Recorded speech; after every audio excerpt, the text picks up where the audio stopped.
Hi gang, Rob here. It is 11 March 2013 and it's knife review time. This one should be no stranger to you all who watch my videos. It is the legendary and outstanding Benchmade 710 McHenry Williams folding knife.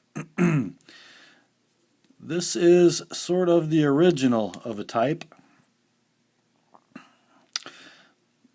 The 710 McHenry Williams was the first Benchmade knife to feature the axis locking mechanism. Sorry, looking through the viewfinder is not making my skills better tonight. Let's get to the specifics of this knife right away. Go through some specs real quick. It is, in this day and age, 2013, made of a blade composed of D2 tool steel, a modified clip point with a very attractive swedge on the spine, 3.9 inches in length, and guys, it is all cutting edge. Looks like the stock is about 3 millimeters thick. I didn't actually look that one up. The length of the handle is 4.9 inches, giving the knife an overall length of 8.8 inches. The handles are G10, and they are, although they look pretty grippy, they don't provide much traction. Having said that, depending on how you grip it, where you hold it, these two grooves that appear to be aesthetic only, while they don't provide traction, they do give you a really good index point. They do provide a little bit of grip, and but there's not a lot to be found on this knife. As you've seen in other reviews, I'm sure, what appears to be jimping on the thumb ramp and the finger choil area of the knife is not very functional.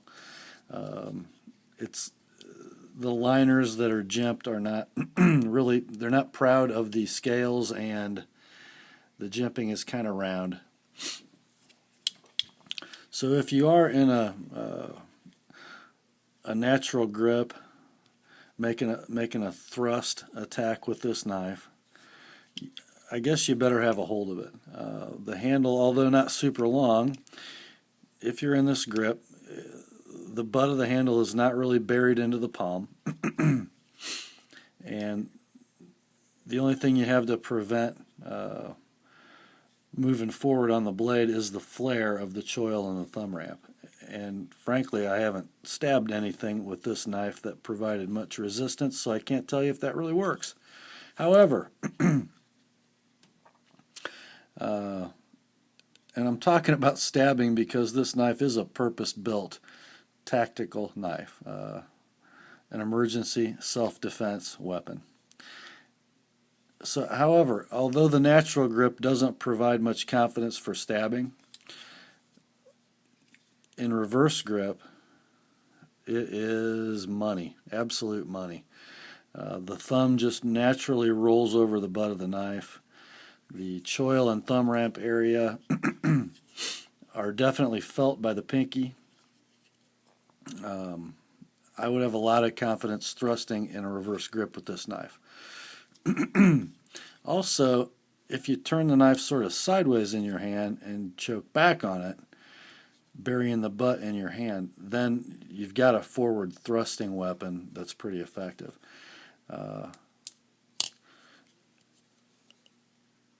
The thumb stud on this knife, I mean, if it's a tactical knife, it must be able to be deployed with quickness, with great haste.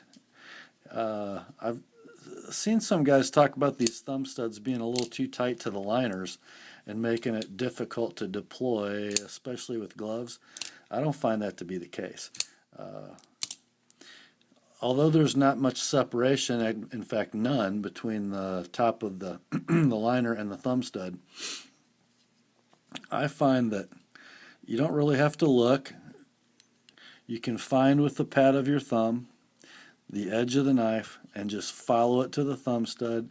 The shape of the handle provides its own tension, so it's just a matter of finding the edge of that scale and out she comes. Let's talk about this axis lock mechanism just a little bit.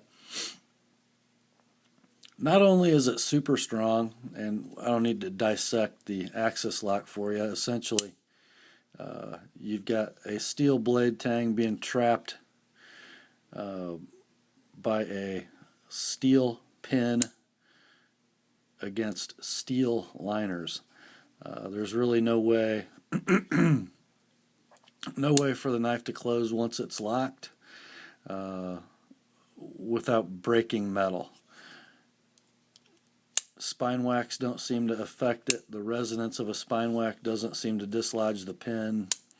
The lock is extremely well designed for wear, because when the lock bar is in place, it has room to go as parts wear. The slot in which it rides is longer than it needs to be. There's probably a good 1/16 of an inch for that lock bar to move forward, still on my knife, which is about 3 years old and well used. The more it wears, the tighter it locks up. The weak point in this lock mechanism, as you all know, are the omega springs that propel the lock bar forward onto the ramp on the blade tang. I've heard guys say in YouTube videos how they've broken in their knives. I have not found that to be the case, and I have several axis lock knives. We have strength, we have speed. Another kind of subjective or ancillary factor into what makes a good folding knife for many of us who collect is how fun is it to play with. And guys, it doesn't get much more fun than an axis lock Benchmade. You can pull the lock bar back and open it and close it. It does take a little rhythm, but boy is it fun. It can be shaken out. They're just pretty neat. They were, as I said, the first Benchmade to feature the axis lock, and they were the knife of the year in 1999. I have to say, this might be one of those designs where they just got it right the first time, and after many valiant efforts in the 14 years or so that have passed since the 710 came out, I'm not sure Benchmade has ever achieved what it had with the 710. I mean, there have been other tactical knives from Benchmade that feature the axis lock. Let's see if we can think of some of them. How about the 950 Rift? That knife is kind of a joke. I've known a couple buddies that have had them. The blade isn't really suited for anything other than looking cool, maybe if it hits your eye right. I've not really seen one that was executed very well for speed and deployment and quality of lockup and absence of blade play. And then you had, the jacked up cartoon scales with the goofy texturing in them.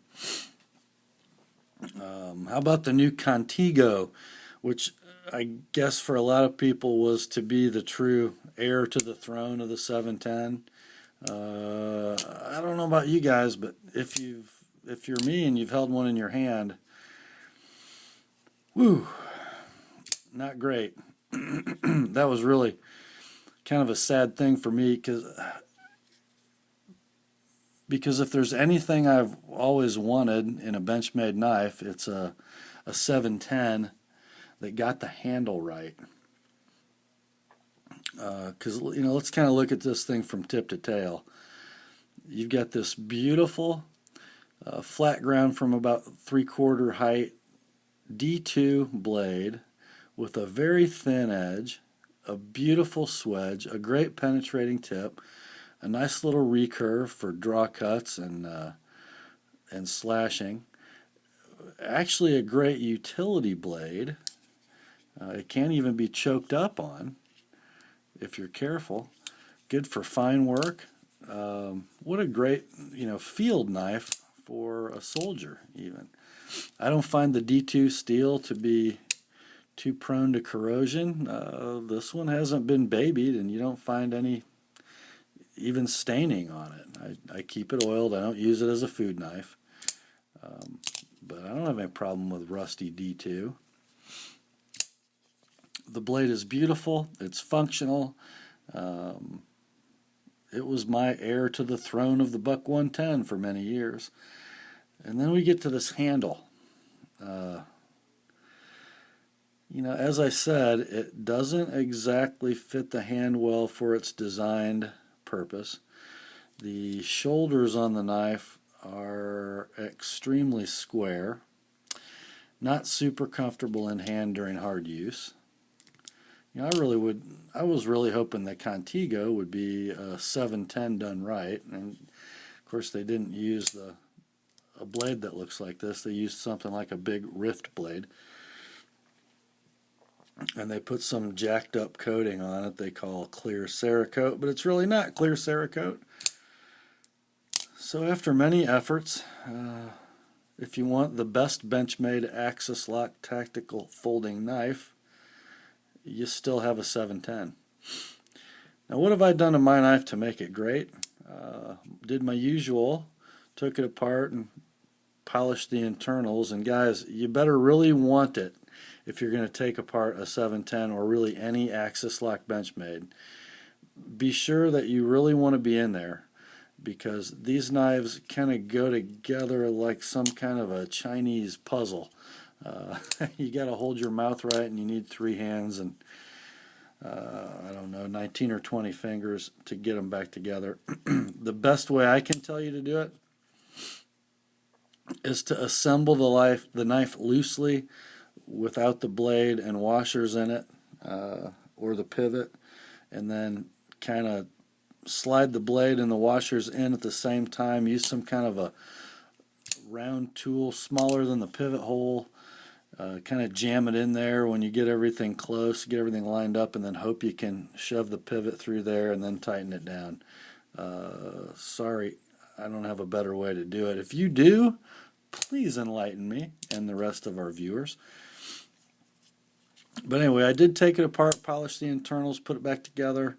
As you can see, we have a blade that almost drops freely. It kind of depends on how warm I get it in my hand, but certainly it doesn't have any binding. And let's check out the blade play. Got to grab it clear out here on the tip. I got nothing anywhere. Okay, so we have a near free swinging blade with 0 blade play. Easy to close, easy to deploy. It's a Benchmade 710. You can't really do much better, guys. These things, oh, here's another modification I made.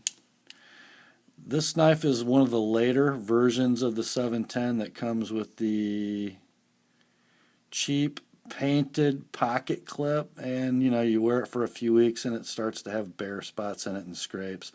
Not like the old Parkerized clips Benchmade used to produce for us. Please come back. Please come back.